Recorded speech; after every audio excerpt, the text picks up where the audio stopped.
I was very quick to learn that you are not making money unless you are positioned as the leader. I call that person the generous authority. Nobody knows who the heck you are or what the heck you do if you are not positioning yourself as that generous authority.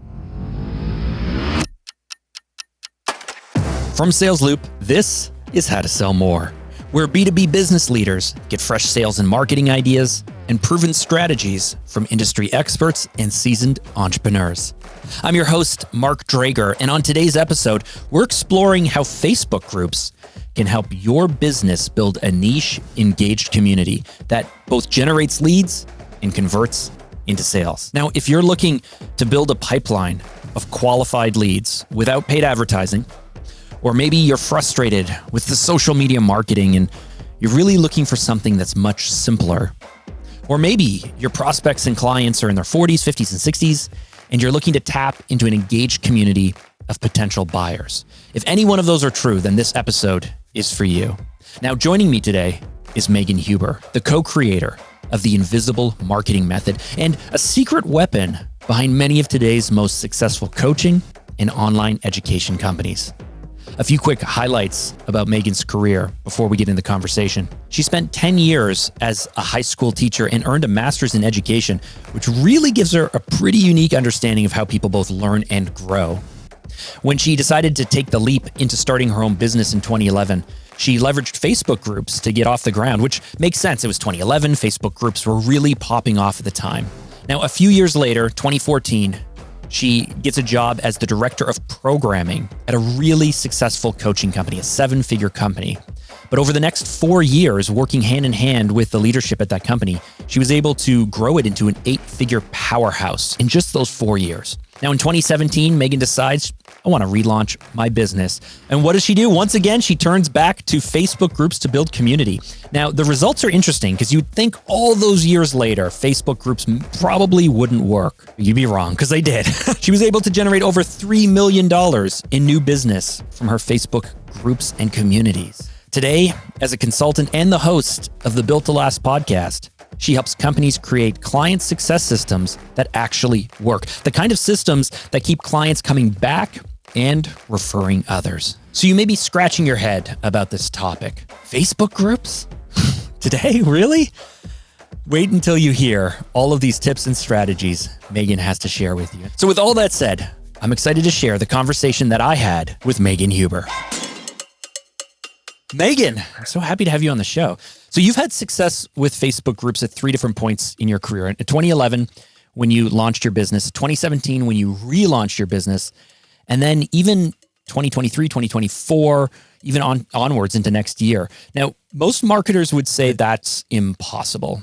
I think there's a pretty common myth, or I think there's a pretty common belief out there that what worked on Facebook years ago, a decade ago, couldn't possibly work today. So I'm really curious what we are all missing here. Well, first of all, I'm happy to be here, and I'm excited to shed some light on this corner of the earth, because I'm sure you're not the only one who thinks Facebook is dead, or we've all played the Facebook game. I'm tired of the Facebook game, blah, blah, blah, blah, blah. So you are accurate. I started my first business in 2011. This is important for me to share because it shows us the power of bringing people together, the power of connection, the power of community to essentially serve as your lead pipeline. I built my first business in person at networking events, speaking at networking events, and starting my own in-person meetups, because I was very quick to learn and recognize that you are not making money unless you are positioned as the leader. I call that person the generous authority. Nobody knows who the heck you are or what the heck you do if you are not in positioning yourself as that generous authority all the time, as much as you possibly can. And I was dabbling in Facebook even back then. And so I remember learning about trying to build an online business. And typically when you go listen to an expert who's already making millions of dollars, oftentimes they are going to tell you to go the route of everything's high tech, everything's complicated, paid ads, this, blah, blah, blah, blah, blah. The average human being who's trying to build a business, to be quite frank, they have no business doing any of that. It's complicated. A lot of people starting businesses are not trained marketers. I am not a trained marketer.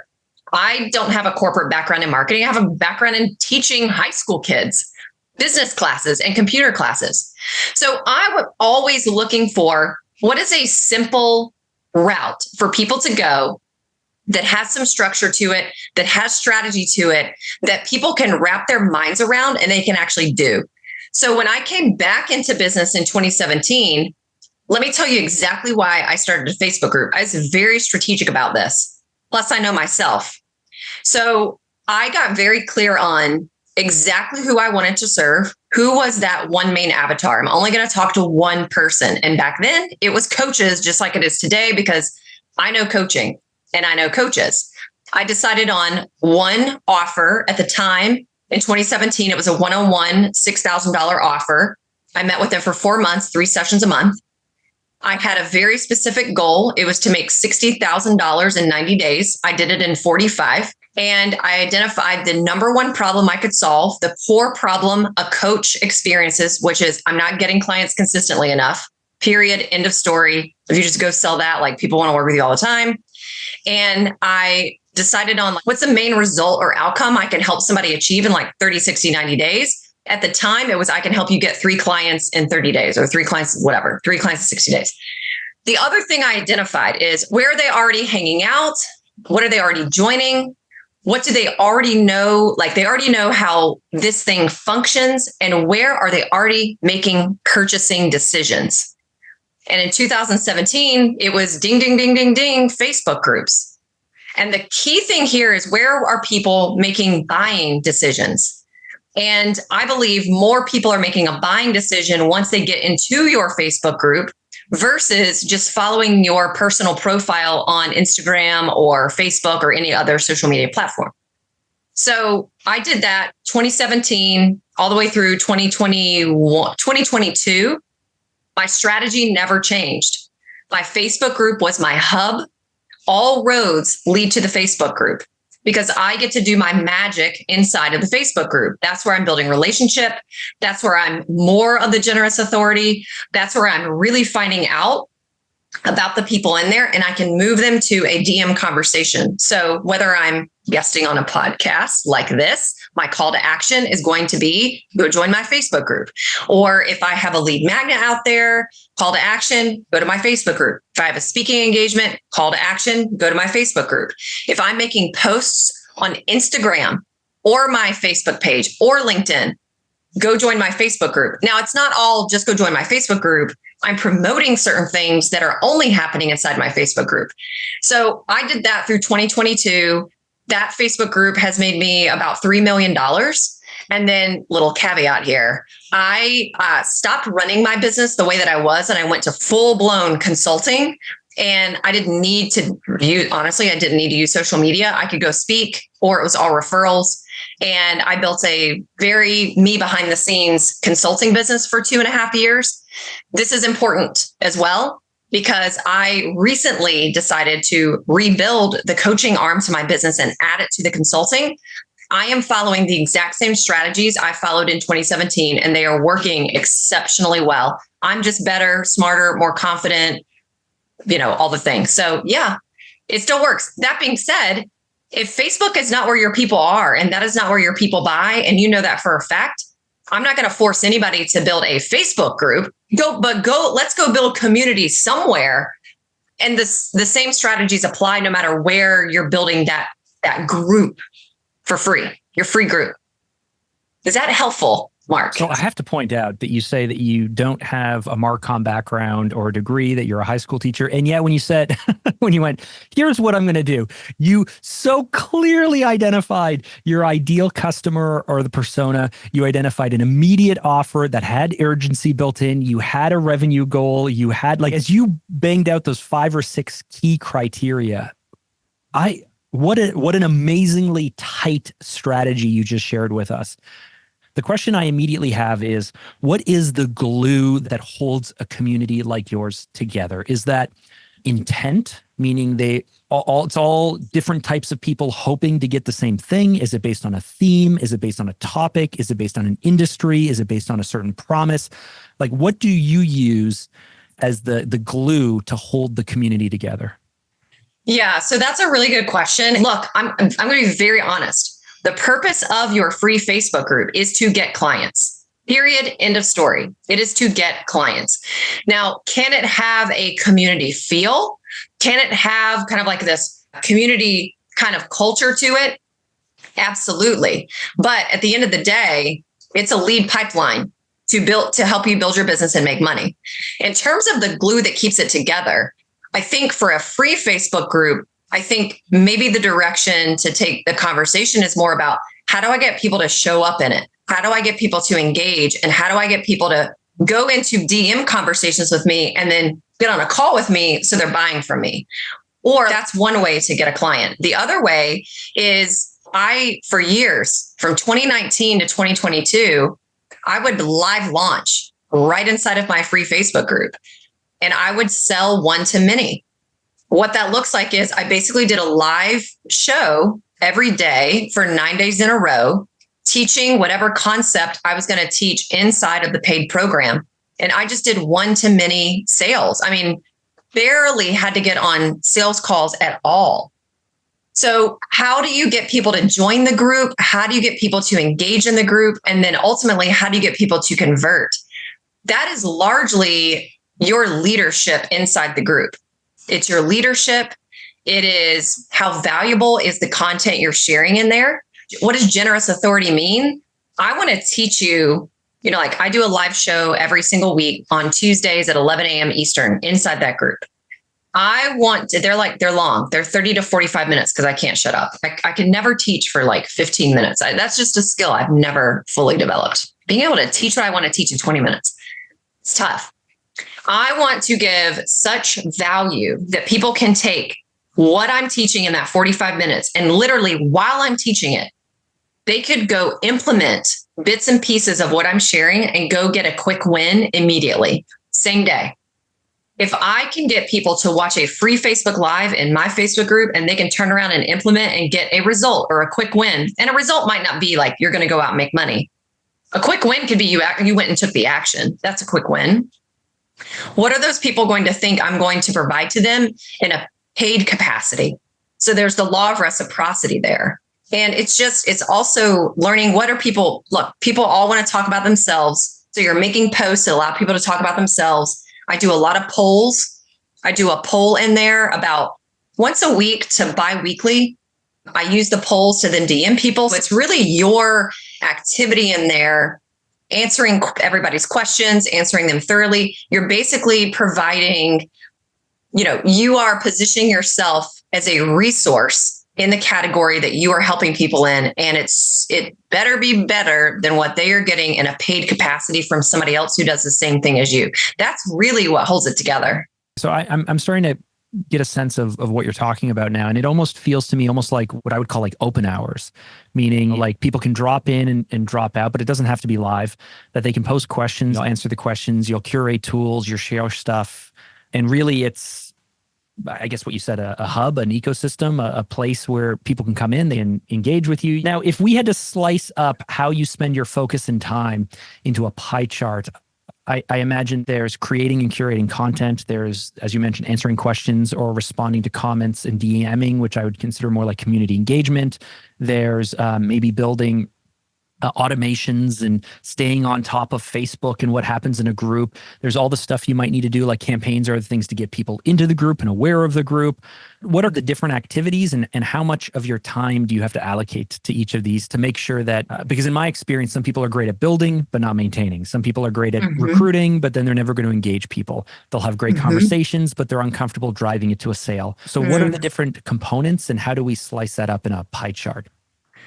Yeah, it's a really good question. And that gives me a good idea. I should come up with some kind of visual around that too. I'm like visualizing it in my mind. So I think a lot of folks believe they're going to have to spend a ton of time just sitting inside their Facebook group all day. And you don't. The most amount of time I spend in my Facebook group at one time, in one moment, it's when I do my live show. Because my live show typically is 45 minutes. I can't get it less than that for some reason. I just did it yesterday. I was in there for 45 minutes and then I wasn't in my Facebook group anymore. Right. So you're not sitting in there all day, just like managing people and posting all day long. I post once a day. And for the month of October, I wrote every single post and scheduled it 30 days in advance. So I'm not even having to manually go in there and like do a post every single day. Now I'm kind of at a place where I'll do like 1 to 2 weeks at a time. So I'll have like a content creation hour. Maybe sometimes it doesn't even take me that long to bust out 5 to 10 posts that are going to go in there. Now, here's where you reduce your time. I'll spend 45 minutes on a single post often, which is why I can't wrap my mind around people who it takes me 3 hours for a blog post at least I just can't wrap my mind around being able to produce this much content this quickly. Well, it depends on how long the post is. So a lot of my posts that go in there, they're not super long because I do that really long live show. So my long form content tends to be me going live a bit more than my posts are. Some of my strong call to action posts where it's actually like an offer post, those are longer. Those might take a little bit longer for me to write, but just like my everyday posts in there giving value, that doesn't take as long for me to write at this point. And I use ChatGPT a little bit too. I'm not going to lie. Like that has I've learned how to do that way better than when it first came out. That has helped me produce more. And I think even, I don't know, like even more creatively, because probably the hardest thing for me is messaging in a way that's positioning me as the expert, blah, blah, blah, blah, blah. That's probably my weakest area in terms of marketing. So I do batch my content for sure. Another example, I'm doing a 30-day go live for 30 days in a row on my personal Facebook profile. So again, I had ChatGPT help me come up with ideas for topics. I'm not even using some of the ideas because I have like a fresh new idea, like even today, like what it suggested I do on day 2, I'm not even doing today because I came up with another idea based on something thought that I had. So I'm going to go in that direction. Those are going to be 5 to 7 minutes long. So I don't write a script for that. I just need an idea and I need to know what direction I'm going in. So yeah, you are creating a lot of content for sure. So I'm doing that. One of the top ways that I fill my group on Mondays, I make a single 1-sentence post on my Facebook page, and it is promoting my Facebook Live. And I will give you an example because I test these out and I have figured out like what do people respond to and what do they do not respond to. So yesterday, my post was, boom, how to fill your Facebook group with 50 qualified, ready to buy leads in 4 weeks or less. Interested? So now people are commenting there. So I am personally, just me right now, I am manually responding to every single one of those, like sending you a DM, DMing you now, check your DMs. And then I have a copy paste message that I share with them in the DMs. Then that gets people into my Facebook group. So you spend a little bit of time on that. But I might do that. Like I was laying in bed at 10 o'clock last night, and I think I shared that message with 4 people because people will constantly comment on that. Or this morning, after I did like my little morning routine at 7:30 in the morning, I'm just like sitting here on the couch or in the car on the way to the gym, like messaging people to join my Facebook group and watch the video. So it's not like you're just sitting here messaging people from like the 1 to 2 o'clock block. Other things that I'm doing, like today, I spent about 30 to 45 minutes pitching myself to be a guest on other people's podcasts. I do that about once a week. It takes me 45 minutes to 2 hours. And in that 45 minutes to 2 hours, I can probably get booked on 5 to 10 podcasts. So it really doesn't take that much time. You just need like a very focused window of time where you just go to town and you do it. So I'm always thinking, like, what's going to drive traffic into my Facebook group? I need to make sure I'm in those places. And for me, that's podcast guesting. I host in-person meetups. It's posting on other social profiles. It's asking people to be an affiliate for me. So it's a lot of relationship building throughout the day. There's a little bit of following up with people. Obviously, you have sales calls mixed in there, and then you have client delivery. So are you an extrovert? No. Okay. Shockingly. Do you like social media? Good question. Okay. So here's something about me. And I think this is why I like Facebook over other, especially Instagram. I don't not like Instagram, but I feel like I love Instagram, but nobody. I can't. I was going to say something out loud that probably I shouldn't, but here you go anyway, audience. I love Instagram because I love the photo and I love the time and I love the filtering and I love the writing and I love everything. And I put, like I said, I'll spend 45 minutes or an hour on something and no one gives a shit. Right? Like that's actually my problem. I think my issue is I put an incredible amount of thought and time and care into everything that I do. And it's important to me. I think quality matters. It matters to me. And so much of, like, let's spend an hour and bang out 32 posts. Let's schedule everything 5 weeks in advance. Spend a day and record everything batch. Use these little hacks to copy and paste stuff. It just, I don't know if I'm like others. Listeners, if you're like me, maybe you can DM me. I know this holds me back in this world that we're in. I struggle to work that way. And so I'm curious whether you innately like social media, whether you love all these systems or processes, whether you worry about making sure everything is really thoughtful and really clever and really unique each time, or maybe this is just a trap that holds me back in this world we're living in. Are you really Are you right-brained or left-brained? And which is which? I don't know those terms. I wanted to be an architect and an engineer. Are you creative? I'm told more and more that I'm pretty darn creative and a lot of ADHD happening and stuff like that. Are you visually creative? Yeah, I have to draw and map everything out, which makes us really good at our job. But yeah, I need to map everything out all the time.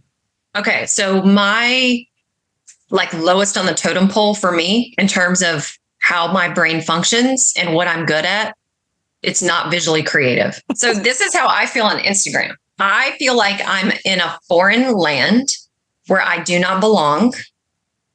And I feel like when I'm over there, this is so interesting. I feel like I have to try to fit in. And there's a very big difference between belonging and fitting in. Those two things are not the same. And I am not stimulated visually. I don't think through things visually at all. My mind functions like a spreadsheet, like a computer spreadsheet. That's what my brain is like. And on Facebook, I don't have to look pretty. I don't have to look put together. I don't have to get it right.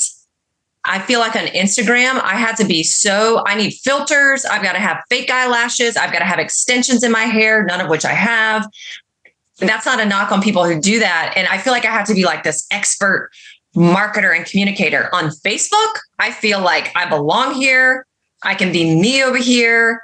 I can write the way I want to write. I can show up with my no makeup on, hair up, and people love it even more over on Facebook. To me, Facebook feels just more like raw, messy, real, imperfect.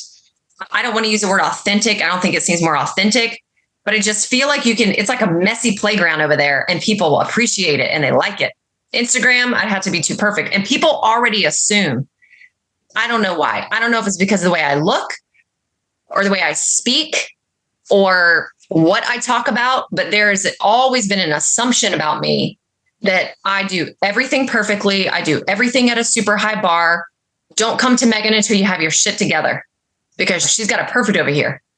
And I think Facebook allows me to showcase a little bit more of the imperfectness and that I'm just like, I'm a real human too. And it's messy back here just as much as it is in your life. This is so fascinating.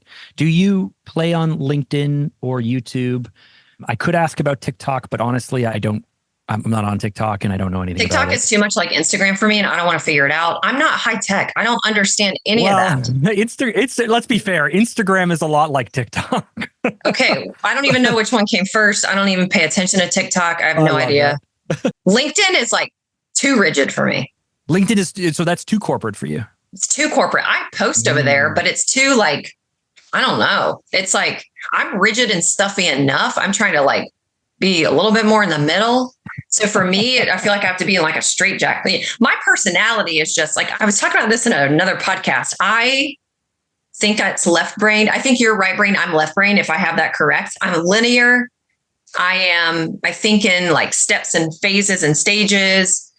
I like planning. I want to have a plan. I want organization. I want order. I want structure. No. So everything you're describing is everything I want, but I need everyone else to do for me. Yeah. I super value it, but it's like, I better surround myself with people like you because I really value it, but struggle to execute. Yeah, I get it. No, I get it. Yeah. So Facebook I think it's more like in my mind, I've made myself think like, oh, well, I've got to be on LinkedIn. I have to be on Instagram. Like, let me go figure that out.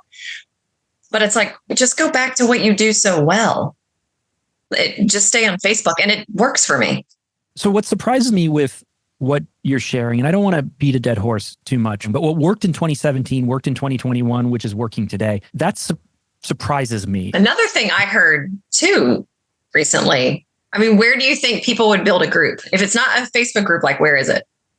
Well, I think if you're targeting people in their 40s, 50s, and 60s, I think a Facebook group is great. If you're targeting younger people, I'm not sure if they're on the platform. I know that Discord, you can build a great community there. But part of also why I'm surprised is because I'm surprised that many people are still on Facebook. I'm surprised people are willing to engage in these groups.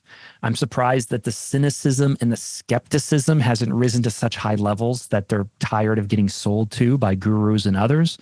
I'm surprised that everyone has been saying for years not to build your community and your platform on something owned by some big corporation who can snatch it away from you, and you've got to build it yourself on email and online and all these things. So everything you're describing to me is just so surprising to me, because if you connect all the little bits and pieces of what's been happening the last number of years, it sounds like that this frankly shouldn't work or wouldn't work.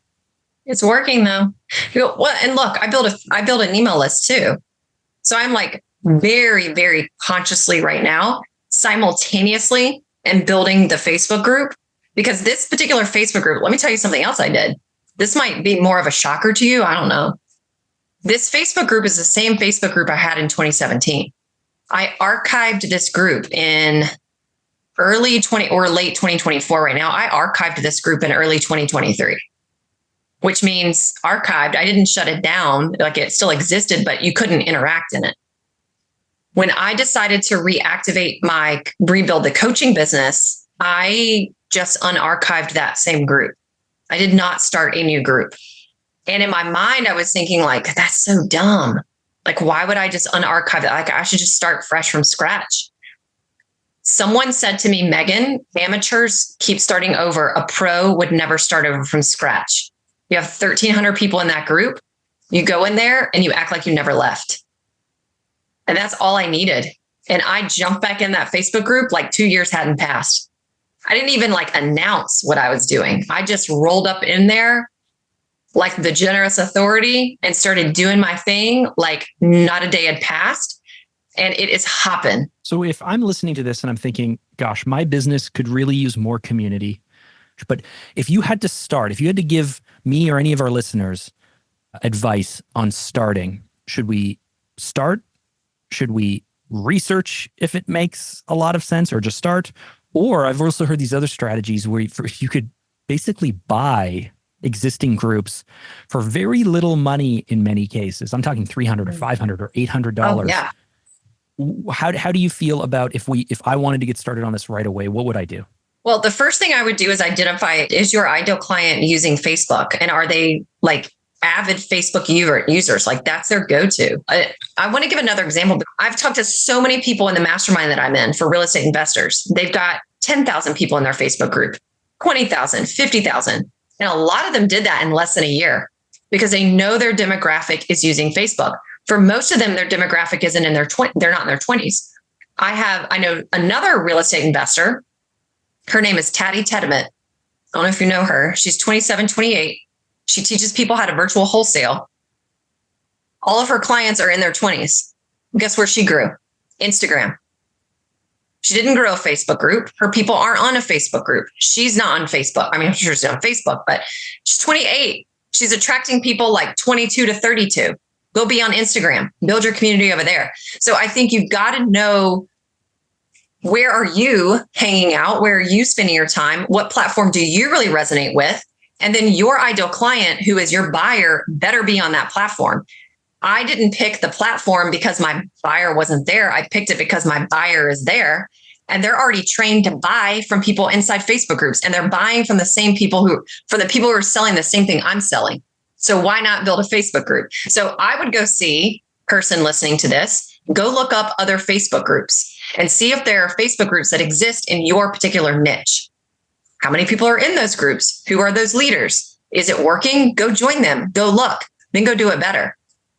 Because if there's already proof that people have a Facebook group in your niche and there are people buying in them, and that is your demographic, why would you not? And look, if your people aren't there, like go build it somewhere else. That's what I would do. And then I would not overthink it. Literally, it's like when I unarchived my group, I went and did the same thing I would have done if I started a new group. I changed the name of the group. I changed the banner picture at the top. I changed the description because it's been 2 years. I changed the description of the group. And then I went to town in there, posting every day and starting my weekly Facebook Live show immediately. And then it just snowballs from there. Do you suggest locking the group and having a few questions for people to apply because it's gated and it somehow feels more exclusive, full public? How do you suggest that? Mine's gated. I have 3 questions and they're really simple. The first question is, do you want me to send you your pathway to 500K? It's my lead magnet. They just say yes or no. And then in the second one, I ask them I think the first question is it okay for me to send you tips, tricks? It doesn't say that, whatever. Basically get on my email list. So they say yes or no. Then the second question is, that one I think is, give me your email address to get your pathway to 500K. And then the third question is basically it's like, are you selling coaching services B2C or B2B? Check whichever one. Because the main thing I want to know if you're a coach selling B2C or B2B. I don't care which. And I want your email address. Because then I'm building my list with almost, I'd say like 85 to 90% of the people who join give me their email address. And then they get added to my list. So you're kind of killing 2 birds with one stone. So I've been speaking with Megan Huber, who is the host of the podcast Built to Last. Megan, I have one final question for you. It's how I wrap up every single episode. It's one of my favorites. If you had to give us one tip or one strategy to immediately help us sell more, what would that be? Well, I should say start a Facebook group. But I'm going to say this because regardless of whether you start a Facebook group or not, I'm going to tell you the thing that's helped me the most and that's helped anybody I've ever worked with. And it's a very simple concept. And it is singularity of focus. And what I mean by that, it is, I think, very challenging for any of us to hone in on who's the one main client, what is the one main problem I am solving, what is the one solution I am offering you, what is the one outcome I'm going to help you achieve, and what is the one main objection that you are going to have. And then add to that, what is your one main core front-facing platform going to be? I think it's pretty clear what all of mine are, right? Like my one platform is Facebook group, Facebook group. My one person is a coach. The one main problem I'm solving is get clients consistently. Now, when you work with somebody and they're paying you, are you going to help them solve 82 other problems? Yes. I help people get clients consistently. I help you triple your lead flow in 90 days, if we want to be very specific. Do I help you get other results when we're working together? Yes.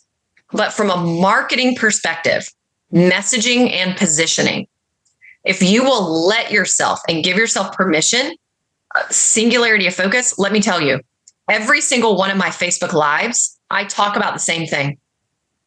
The same thing. And it's actually hard. For me, the hard work is trying to say the same thing every single week. I don't like that. I want to talk about dopamine. My coach called me out the other day. He's like, Megan, I was just scrolling around on your social media site page on Facebook and I saw you make a post about dopamine. Don't do it. What's the one thing I told you to talk about? And the only thing I told you to talk about, don't talk about anything else. Stop talking about dopamine. I'm like, but it's so cool and it's so interesting and it's neat and like it helps the people. But that's not what you're selling. And so, Mark, I don't think I have like really figured that out until very recently. And I am like 13 years in because we want to hang on to the bigness and the greatness of all the impact that we can have on people. Do it once they're paying you. But from a marketing and positioning and attraction factor that's going to convert, you have to have singularity of focus, and you have to be okay sounding like a broken record for like the next 10 years. It works. So that was the conversation I had with Megan Huber, host of the Built to Last podcast. If you want to learn more about Megan, of course, you know what you need to do. You need to go over to Facebook. You need to open up the app, go online. She does everything in her group. You can find her under the group Structured Freedom for Coaches. You can check out her podcast, Built to Last, and you can find her on all of the socials. Of course, her details will be in the episode show notes. Now, if you'd like to connect with me, if you have any comments, if you have any questions, I'd love to connect with you. I do all of my business over on LinkedIn. Feel free to give me a follow. My name is Mark Drager. You can find my profile, you can connect, you can reach out, you can drop me a DM. I'd love to connect with you over there. Now, one last thing. If you're still with me, if you still made it this far into the show, if you still hear my voice, you really should subscribe. And here's why. Each and every week, me and the team here at Sales Loop share actionable tips and strategies and advice and lessons, just like what Megan shared with us today, to help you grow your business, to help you become a better sales and marketing leader. So with that, I want to thank you for listening. We're going to wrap up this episode. I'm Mark Drager, and I will catch you in the next one.